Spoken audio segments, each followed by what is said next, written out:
3 weeks ago, I made a video very similar to this one about 15 must-buy games on the Nintendo 3DS, but I got comments like this.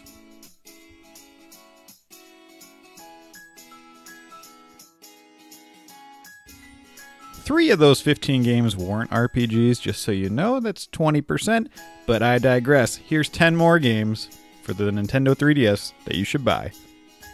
There's not going to be a lot of RPGs. Puzzles & Dragons Super Mario Edition is a ridiculously long title, but I think it's a very interesting game. Yes, at the core it is a match 3 game. If you know what Bejeweled is, you probably got a premise of how this is going to play out. But what I like about this game is, obviously, you have the Mario influence. That's always fun, seeing those type of characters. You also have an entire other portion of the game. It's an RPG going through it. Starting off with an RPG, sorry. But it is a match 3 game. Now, this game is packed with content. Now, I think it can be kind of tedious, but why it's a must-buy is, 1, it's cheap, and 2, if you play this in multiple sittings, I think this is really fun. I think a lot of people tend to focus on negatives when they just play one game at a time and try and drive themselves to finish it. If you just play this one over a period of months, I think you're going to really enjoy it. There's enough strategy. I know it's a match 3 game, but there's enough strategy and customization within the game that I think you shouldn't totally overlook it.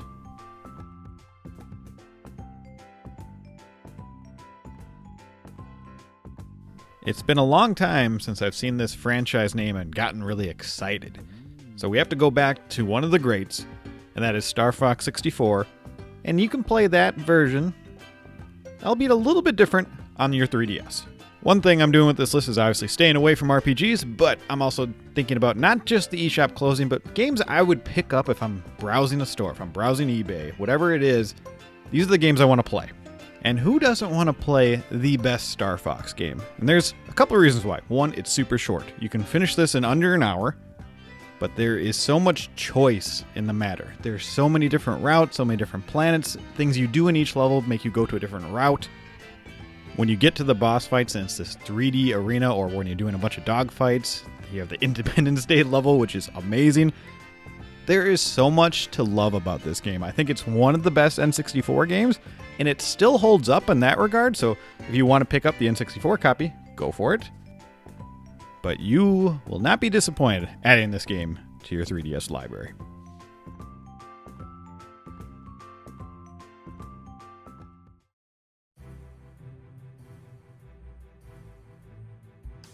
When I first watched the intro to this trailer, I was like, what game is this? It doesn't look like anything that comes from either the series that is being depicted. So we have Level 5 and Capcom, smush them together, and we get Professor Layton versus Phoenix Wright Ace Attorney. Now, I don't have any experience with the Professor Layton games. I've heard they're really good. I have the Nintendo DS trilogy. I don't believe I have the 3DS ones. I've heard those are good. Maybe I'll grab those eventually. But this is the one I would grab because I've played Phoenix Wright, and those games they're fun.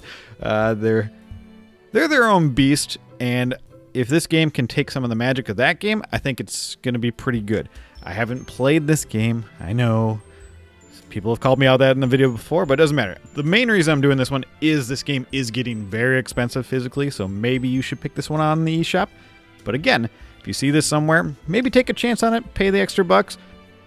But if you are a fan of the series, you're going to pick it up. Come on, I mean, it's just a cool concept, and from the reviews that I've seen online, it seems like they got the concept correct, so I would check this one out.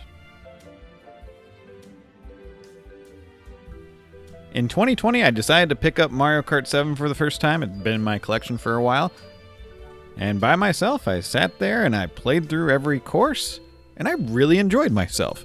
Now, the reason I bring up the date is because, obviously, I had not played this game, and I've already played Mario Kart 8 Deluxe on the Switch. I would say that is probably the better game out of these two, but there's a lot of the DNA in this game that you'll be very familiar with. An aspect I've always enjoyed about Mario Kart games is when they bring back old courses. We get 16 of the old courses, but we also get 16 brand new courses. And I think this is a really, really good selection. When kart racers are done right, they are just so much fun. take a chance on Mario Kart 7. Even if you've played Mario Kart 8 Deluxe, I still think it's worth your time.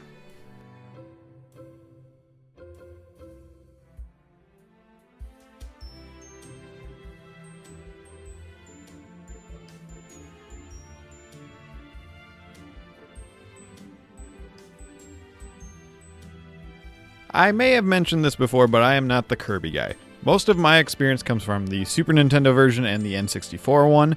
I've only dabbled with the Switch one just a little bit. But what I like about Kirby Planet Robobot is you got that classic feel with a new twist on it. Unfortunately, this game is getting pretty expensive, so you have to kind of decide if you want to jump on the eShop, maybe emulate it, or if you find it out in the wild for a pretty good price, probably snag it up. This is considered to be one of the best Kirby games. That's up for debate. The Kirby fan base is kind of all over the place, but if you liked Forgotten Land, maybe you will like this too. They're completely different. One is definitely got that 3D Mario experience. This is more like the 2D Mario experience. Not exactly, but you know what I'm getting at. And who doesn't want to just get inside a mech? Kirby is just so cool when he's inside these mechs and just pummel everybody. I mean, come on. That's a winner right there.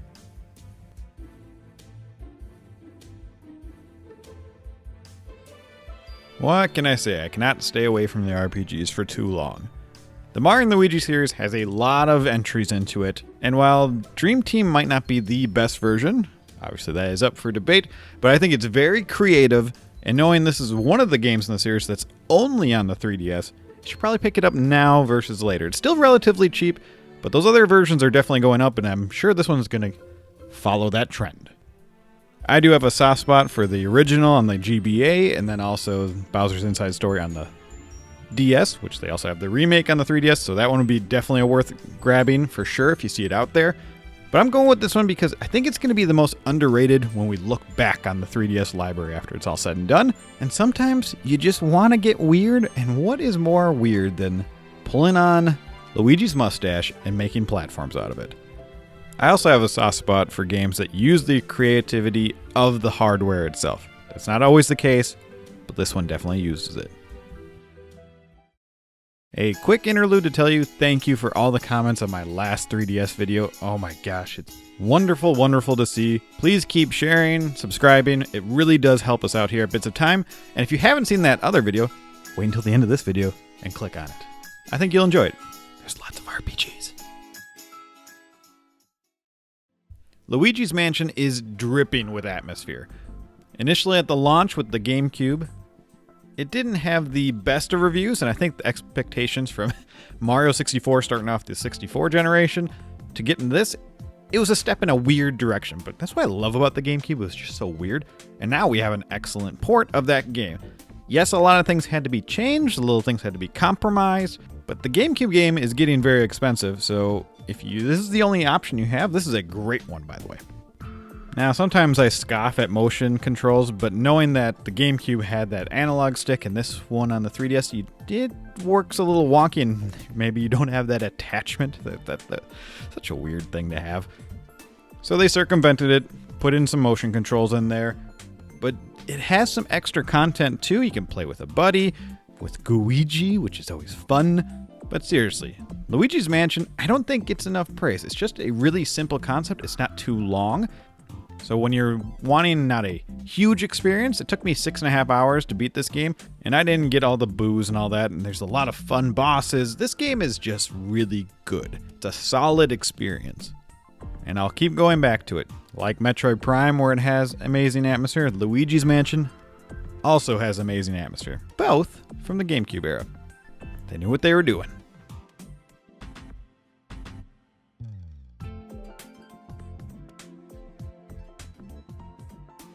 I'm a sucker for a good visual novel, and I'm really get enamored when they also add another gameplay element that I really like.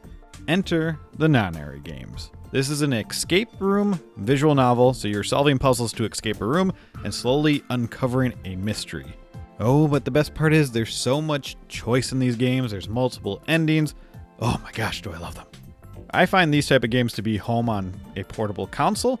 999, 9 persons, 9 hours, 9 doors, I think that's the order, is on the DS, so that would be backwards compatible if you wanted to grab that. This is the sequel I think you could play this game without playing the first game. You would just miss out on a little information because this is set in the middle of the trilogy. But man, do I adore this game. It is so good. The freaking talking rabbit that's kind of your host, I love it. And it's all based around this choice of whether you're going to betray the people around you or not align with them. And that factors into where the story's going to go, what paths you're going to unlock. The escape room portions can be very difficult, so don't be too worried if you're going to look up a guide or anything. I definitely did that a couple times. But I think this is a masterclass game, and you should definitely pick it up. And definitely pick up the first one. I can't totally recommend the third one because I haven't finished that one, but these two, this one specifically, oh, so good. Poochie and I love saying that. Poochie. Poochie and Yoshi's Woolly World is an excellent game. Full stop. Honestly, I think this is one of my favorite Yoshi games, right up there with Yoshi's Island on the SNES. It's so creative and it's just fun. Yeah, the Wii U had a more unique art style. This one's a little bit, it's got that 3DS effect, that weirdness to it, but I still think it looks gorgeous in its own right. And you're going to get a lot of content in this game. It took me almost 11 hours to beat it, and I didn't do everything. Obviously, you can get the 100% on each level. And what I really like about this game, it has these really small animated shorts on certain days. I think you have to wait every day, and then you get a certain one. They are so cute. Yoshi has never looked so adorable. Definitely watch them. I'm going to put one at the end of this video. You'll see it. Just to make sure you go out and buy this game. This game is starting to get up there in price, but I mean, it's still under $40 here in the States. Definitely go grab this one. Honestly, not enough people talk about this game. It is so much fun. This game originally came out in 2017. What a banger year for video games. My gosh. And I ended up playing it in 2020 and just fell in love with it. When I think of the Nintendo 3DS, I'm going to think about this game a lot. Plus all those RPGs from my last video. Who doesn't want to give Yoshi the love? So go out, find it, play it. Give Yoshi the love.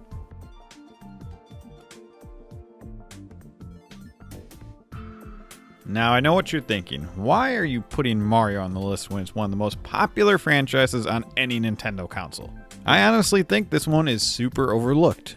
And one reason why it's at my number one spot, I really love Mario games. Surprise. But this is one of those games that actually uses the 3D effect of the system really well. It actually adds to the experience where most of the time I shut that off within 30 seconds. I look at it around with a game like, oh, that's cool. This one, I use it for almost the entire experience. I've played through this game twice. I avoid the end game because it's a pretty big grind in this game. But I don't think the fact that Super Mario 3D World is here and we can now play this style of game multiplayer. Most of the time I want to play a single player experience, and this is really creative, really fun. You got the Tanuki Mario, I'm all for that. And the levels where you're starting up at top and going down and putting on the 3D effects, oh my gosh, it's glorious. This game is still super cheap physically, that's always a bonus. And I find myself wanting to go back to this game more than I would do the 3D World iteration. And I know if you have not tried this game because you're like, it's just another Mario game, you will be pleasantly surprised. And that's why it's at my number one, because Yahoo, y'all. I hope you found some games to grab and games to look out for. This was a fun list, a lot of more mainstay games, but I hope you found at least one game to go check out before the eShop is done, or just to remember when you're out there. Thank you for your time, and until next time, do what Yoshi would do. Yoshi! Yoshi!